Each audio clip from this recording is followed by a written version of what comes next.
bercahaya seperti bintang-bintang.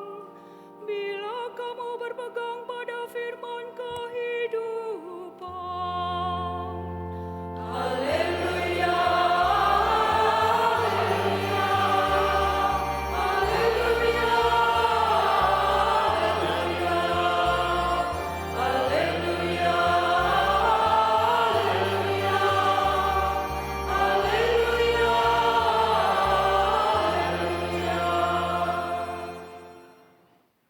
Tuhan bersamamu.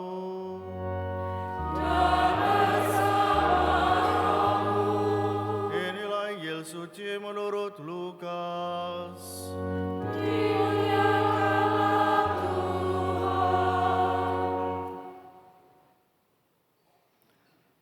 Sekali peristiwa, Yesus menyampaikan perumpamaan ini kepada murid-muridnya. Dapatkah orang buta menuntun orang buta? Bukankah keduanya akan jatuh ke dalam lubang? Seorang murid tidak melebihi gurunya, tetapi orang yang telah tamat pelajarannya akan menjadi sama dengan gurunya. Mengapa engkau melihat serpian kayu di dalam mata saudaramu, sedangkan balok di dalam matamu sendiri tidak engkau ketahui? Bagaimanakah mungkin engkau berkata kepada saudaramu, "Saudara, biarlah aku mengeluarkan serpian kayu yang ada di dalam matamu," padahal balok yang di dalam matamu tidak engkau lihat? Hai orang munafik, keluarkanlah dahulu balok dari matamu, maka engkau akan melihat dengan jelas untuk mengeluarkan serpian kayu itu dari mata saudaramu. Karena tidak ada pohon yang baik yang menghasilkan buah yang tidak baik, dan juga tidak ada pohon yang tidak baik yang menghasilkan buah yang baik. Sebab setiap pohon dikenal dari buahnya.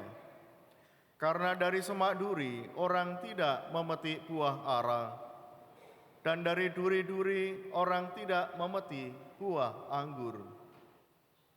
Orang yang baik mengeluarkan apa yang baik dari perbendaharaan hatinya yang baik. Tetapi orang yang jahat mengeluarkan apa yang jahat dari perbendaharaan-Nya yang jahat. Karena yang diucapkan mulutnya meluap dari hatinya. Demikianlah sabda Tuhan. Terpujilah Kristus.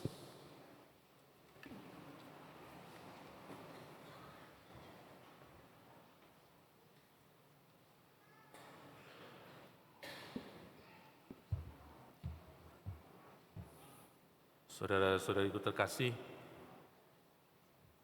tadi kita mendengarkan sabda Tuhan dalam bacaan Injil yang mengajak kita untuk mawas diri, melihat diri kita dengan kelemahan kita sebelum kita memperbaiki sesama kita. Yesus menggunakan perumpamaan, ada selumbar di mata saudara kita, tapi kita tidak tahu ada balok yang sedang menutupi penglihatan kita. Dan kemudian juga tadi Tuhan Yesus mengatakan agar kita melakukan pertobatan, perubahan, menghasilkan buah yang keluar dari hati. Pada hari ini, saudaraku terkasih, kita akan bersama-sama menyaksikan serah terima jabatan dari Pastor Kepala Paroki Santa Maria Tak Bercela, dari Romo Novi kepada Romo Udit. Ini juga menjadi kesempatan bersama-sama kita kiranya untuk sebagai satu umat paroki, lingkungan-lingkungan melakukan refleksi, melakukan penyadaran diri sebelum kita memasuki masa Prapaskah. Kita juga menyambut Romo Leo Ini nanti akan diperkenalkan mungkin Romo Udit dan Romo Leo, kemudian akan melepas Romo Novi dan Romo Pratisto di tempat tugas yang baru. Sementara itu Bapak Uskup tidak dapat hadir di sini. Jadi karena ada kegiatan kunjungan di paroki-paroki di Blitar, ada 5 paroki dikunjungi mulai hari ini, maka saya dan Romo Beni, kami berdua ini Vikjen, jadi Bapak Uskup mengangkat 3 Vikjen, 1 diajak ke Blitar, 2 ditugasi ke SMTB di sini untuk menghadiri acara ini. Saudara sekalian, karena Bapak Uskup juga menyertakan surat gembala, di sini saya akan bacakan dan saudara juga bisa mengikuti untuk persiapan kita memasuki masa Prapaskah. Saudara-saudari, Rabu Abu sebagai awal masa Prapaskah akan kita laksanakan pada tanggal 5 Maret 2025. Masa Prapaskah merupakan masa khusus setiap tahun yang tekun datang kepada kita. Masa Prapaskah menjadi kesempatan istimewa untuk menyadari sebagai murid Kristus, membaharui semangat dan menyiapkan diri merayakan Pekan Suci. Kita diajak mengikuti Yesus memasuki hari-hari terakhir hidupnya di dunia. Yesus wafat memberi diri demi kasih-Nya yang begitu besar kepada dunia dan menang atas sengat maut melalui kebangkitan. Seperti diwartakan oleh Santo Paulus, maut telah ditelan dalam kemenangan. Sengat maut adalah dosa. Dengan demikian, Tuhan Yesus telah merintis jalan kemenangan bagi kita semua atas dosa yang membawa maut. Kemenangan dari hasil persatuan cinta dan iman yang selalu melahirkan pengharapan dan selalu melampaui keputusasaan. Pada hari Rabu yang akan datang kita menerima abu di dahi kita. Tanda abu dimaksudkan untuk mengingatkan kita akan realitas hakiki hidup kita. Kita adalah debu tanah yang fana dan hidup kita berlalu seperti hembusan napas, kata pemazmur. Namun dengan berziarah bersama di masa Prapaskah, kita semua mengerti bahwa bagi Tuhan Yesus, kita adalah debu yang sangat berharga. Tidak dibiarkannya kita sebagai debu yang lenyap dihembus angin dosa. Sampai pada Pekan Suci kita diundang menemukan kembali rahasia kehidupan yang dibangkitkan oleh kuasa cinta. Oleh karena itu Santo Paulus berseru, "Saudara-saudariku terkasih, berdirilah teguh, jangan goyah. Giatlah selalu dalam pekerjaan Tuhan, sebab kamu tahu bahwa dalam persekutuan dengan Tuhan, jerih payahmu tidak sia-sia." Bagi pandangan duniawi, setiap benda yang terbakar menjadi abu seperti nasi menjadi bubur, seakan tidak ada lagi harapan. Tertutup bagi harapan baru. Namun tidak demikian murid-murid Tuhan. Kita debu yang dicipta oleh kasih Tuhan untuk bangkit, menjadi sumber harapan bagi dunia, menjadi pupuk yang menyuburkan dan membuahkan pertobatan, kepedulian, kasih sukacita, kesalehan, dan optimisme. Tahun 2025 oleh Paus Fransiskus dijadikan tahun jubileum, mengangkat tema peziarah pengharapan. Kita diajak menjadi misionaris dan saksi pengharapan. Belas kasih dan pengampunan Tuhan memampukan kita mengatasi keputusasaan hidup. Menjadi murid Kristus berarti menjadi pribadi yang tidak bisa dikalahkan oleh keputusasaan. Dalam komunitas, di tengah masyarakat, orang Kristiani hadir, membawa harapan, menjadi solusi. Arah dasar Keuskupan Surabaya tahun 2025 mengajak kita menyadari kembali jati diri paroki sebagai persekutuan murid Kristus yang dipanggil sebagai imam, nabi, dan raja. Paus Fransiskus mengungkapkan bahwa sejak dibaptis kita telah diangkat dalam martabat anak-anak Allah. Sebagai anak Allah kita memperoleh kekuasaan untuk mengalahkan dosa. Sakramen baptis mengubah manusia menjadi imam, nabi, dan raja.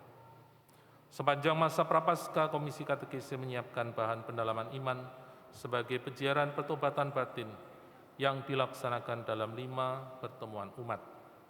Di minggu pertama, kita menyadari kekayaan rahmat baptis. bahwa melalui sakramen baptis Kristus mengaruniakan keselamatan kepada kita. Pada minggu kedua sampai keempat, kita mendalami martabat baru yang dilahirkan dari rahmat baptis, yaitu sebagai imam, nabi, dan raja.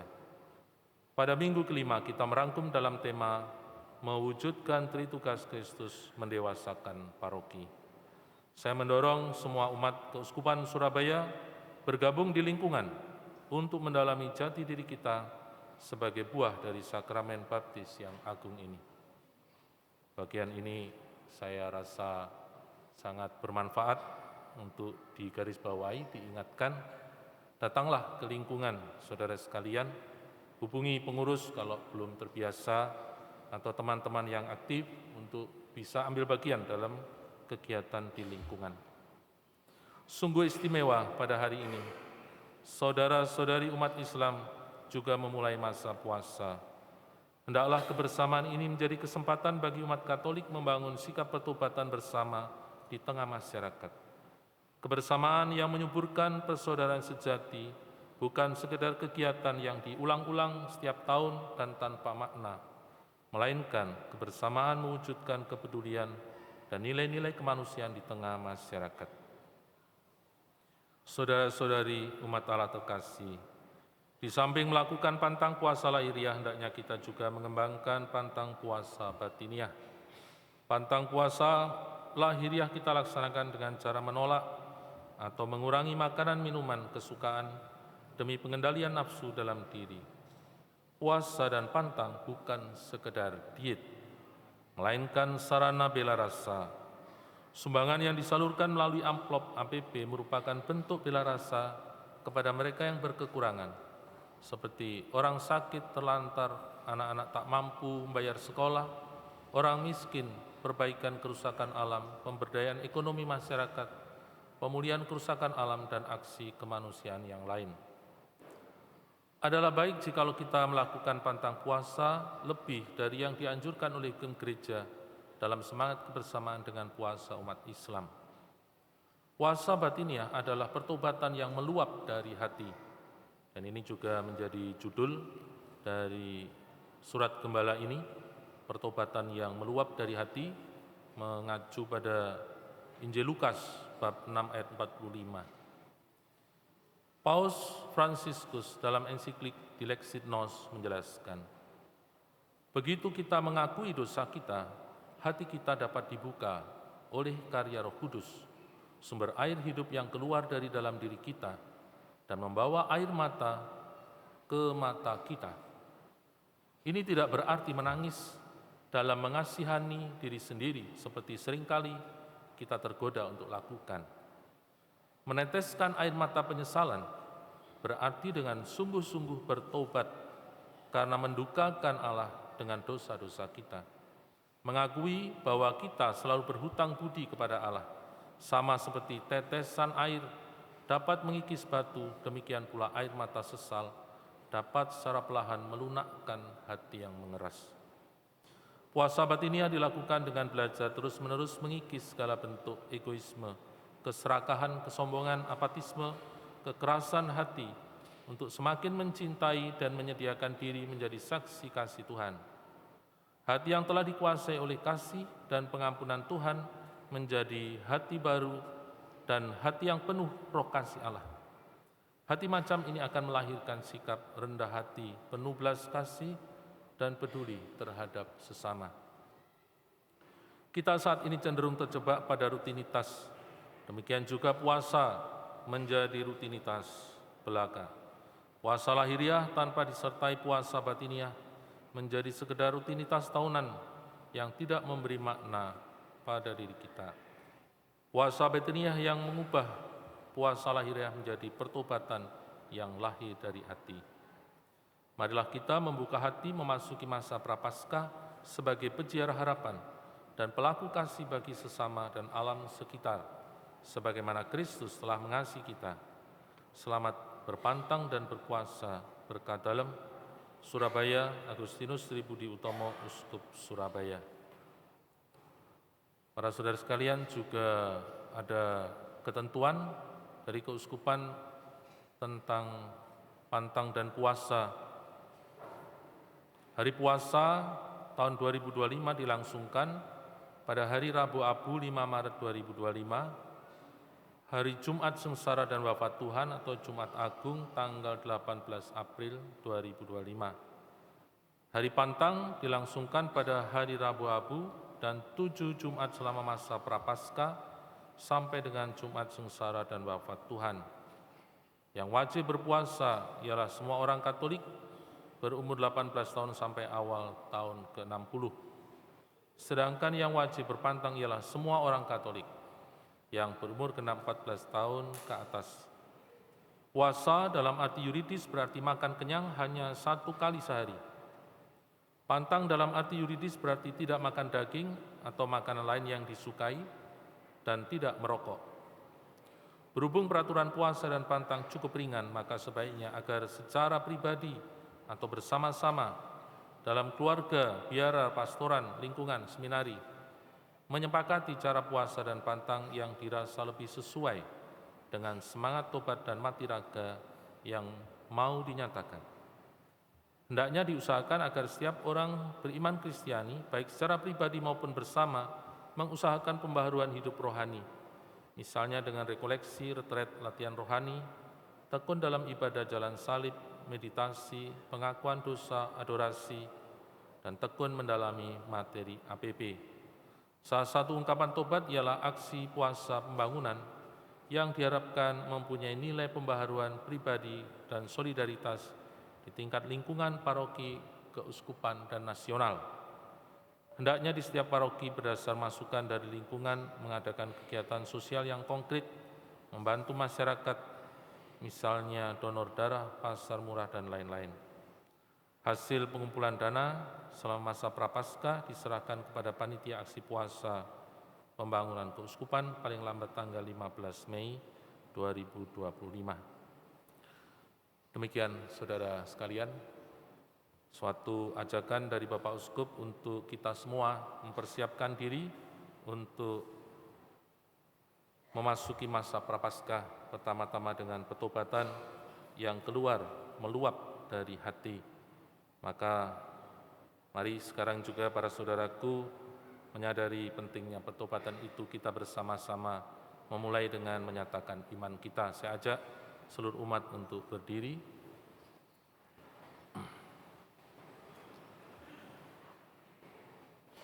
Kita ungkapkan syahadat para rasul. Aku percaya akan Allah, Bapa yang Maha Kuasa, Pencipta langit dan bumi, dan akan Yesus Kristus putranya yang tunggal Tuhan kita, yang dikandung dari Roh Kudus, dilahirkan oleh perawan Maria, yang menderita sengsara dalam pemerintahan Pontius Pilatus, disalibkan, wafat, dan dimakamkan, yang turun ke tempat penantian, pada hari ketiga bangkit dari antara orang mati, yang naik ke surga, duduk di sebelah kanan Allah Bapa yang Maha Kuasa. Dari situ yang akan datang. Saya akan Roh Kudus, Gereja Katolik yang kudus, para kudus, pengampunan dosa, kebangkitan badan, kehidupan kekal. Saudara-saudari, Yesus mengajarkan kepada kita kerahiman Allah yang selalu mengampuni, yang selalu ingin menyelamatkan orang, bukannya menghukum. Maka marilah kita mohon kepada Allah Bapa di surga. Bagi Bapa Suci dan para uskup, semoga Allah selalu menunjukkan kepada para gembala gereja jalan mana yang harus ditempuh dalam keadaan masa kini yang sulit, yaitu jalan pengampunan dan kasih, jalan keadilan dan kebenaran. Marilah kita mohon. Kabulkanlah doa kami ya Tuhan. Bagi para pemimpin masyarakat, semoga Allah menunjukkan jalan mana yang harus ditempuh oleh para pemimpin masyarakat untuk secara jujur mencari apa yang baik dan benar. Semoga mereka tidak disesatkan oleh keinginan dan nafsu untuk berbuat curang. Marilah kita mohon Kabulkanlah doa kami ya Tuhan. bagi para korban bencana alam dan kecelakaan lalu lintas.